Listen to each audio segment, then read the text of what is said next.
Okay, just talked about Hillary's email and the issues at the State Department and the schedule and so forth. Now I want to focus on Donald Trump, the businessman. This week, Trump softened his hardline anti-immigrant stance and responded to charges of racism by labeling his opponent a bigot. He still hasn't released his tax returns. It feels like we're often distracted from the fundamental question. Does Donald Trump's business background make him qualified to be president?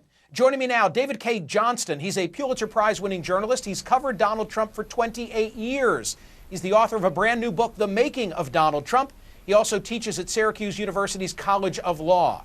And Betsy McCoy, a constitutional scholar with a Ph.D. from Columbia, former lieutenant governor of the great state of New York. She was invited to be part of Donald Trump's economic advisors.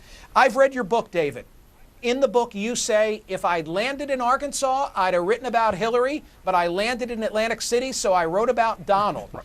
And you say, I wrote this book to tell people things about his background that he won't tell them himself. Take your best shot. Well, Donald got his helicopter, his personal helicopters and the ones for his casinos, from a convicted felon who turned out to be a major drug trafficker. And instead of cutting ties with this guy, he kept him on. He rented him an apartment under very unusual circumstances I describe in the book. He wrote a letter pleading for mercy for him, saying he was a stand-up guy.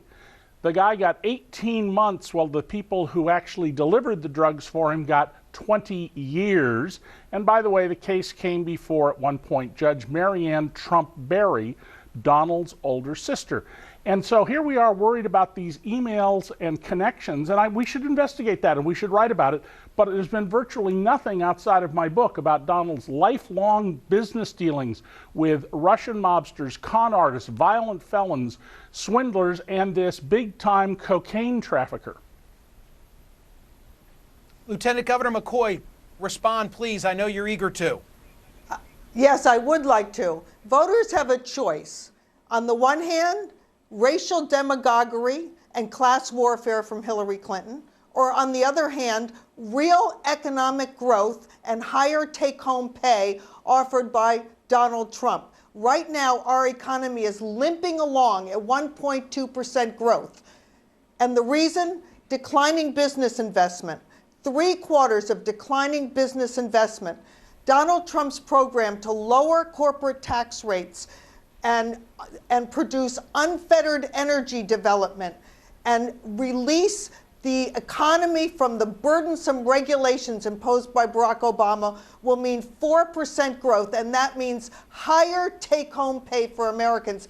That is the key here. Hillary Clinton is telling Americans that she's going to force corporations, and she's wagging her finger, force corporations to pay their fair share. What she's not telling them is that corporations in this country already pay the highest tax rates in the world, even after all the loopholes and deductions. And her program to force corporations to pay more and to slap them with an exit tax when they leave this country will mean even lower growth, no growth at all, more people laid off, and lower wages. Americans can't afford that. They need more money in their pockets.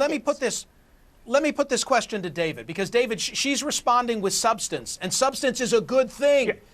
But your book talks about Donald Trump, the man, Donald Trump, the businessman, and you raise questions about the way in which he's run his own business that you say are reflective of the type of leader he would be. Did I get it right according to your book? That's exactly correct. And Donald's business record is very clear. There are profitable casinos today in Atlantic City. Donald's were among the first to fold because they were badly managed. And I wrote about it in my book now, The Making of Donald Trump, and my 1992 book, Temples of Chance. He was a terrible manager. Fortune magazine compared 496 publicly traded companies. Donald Trump's casino company, when he was in charge, came in either dead last or almost last in every category Fortune magazine measured. Donald has over 4,000 lawsuits against him by people who say they were swindled. He cheated workers, illegal immigrant workers, out of $4 an hour pay and a federal judge found that he engaged in a conspiracy to cheat these workers out of their pay. Donald says wages are too high, which totally undercuts Betsy's argument. And by the way, Betsy seems to be unaware of the fact that, as I have shown, and nobody has disputed who's a tax expert, that many American corporations literally turn a profit off the income tax. When I first reported that, Congress did an 1,800-page study that showed that everything I'd written was exactly correct, and it was worse than I said. Let me ask her to respond. Lieutenant Governor, go ahead. You obviously wish to respond. I'd like to respond. Americans have a chance to look at much more about Hillary Clinton and Donald Trump than what's been revealed so far here. Both of these candidates have submitted financial disclosure forms. Donald Trump's 104 pages long, listing 185 profit-producing ventures, golf courses, commercial buildings, residential buildings, and huge management fees paid to him by owners of other properties who want him to manage them because he does such a good job. Now compare that with Hillary Clinton's little 11-page financial disclosure form.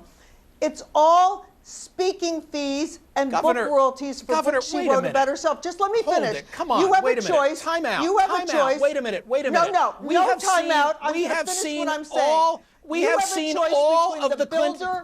Governor, come on. You're giving me sound bites. I must jump into this. The builder or the Hold blabber. it. We have seen all of the Clintons' tax returns, decades of the Clintons' tax returns.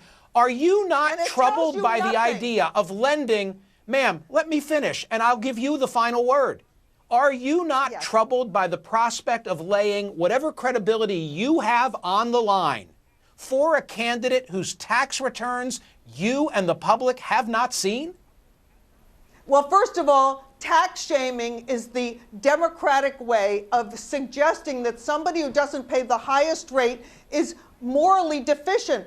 As long as Donald Trump is following the law, answer my question. I assume he is, right? Michael, can I jump in here? I'm ready to answer your question. Michael, we know that answer my Trump question, Governor, and then David, you'll get a word. Quickly answer my question. Are you not troubled that you haven't seen the man's tax returns? No, I am far more troubled that I haven't seen what Hillary Clinton told her private audiences to earn speaking fees. I want to see that too. That's not an answer. We should see everything. Everybody knows. What could she have possibly said to people to get $500,000 per hour? Thank you to both of my guests. Now let me give you the correct answer. Thank you both. Thank you both. Let me say something. We ought to see everything she said to Goldman Sachs, and we ought to see all of his tax returns. That's the right answer. More campus correctness in the news. A dean's letter to students at the University of... Sorry about that, but every once in a while I'm entitled to my own opinion too, right? Where was I? Oh yeah, the University of Chicago.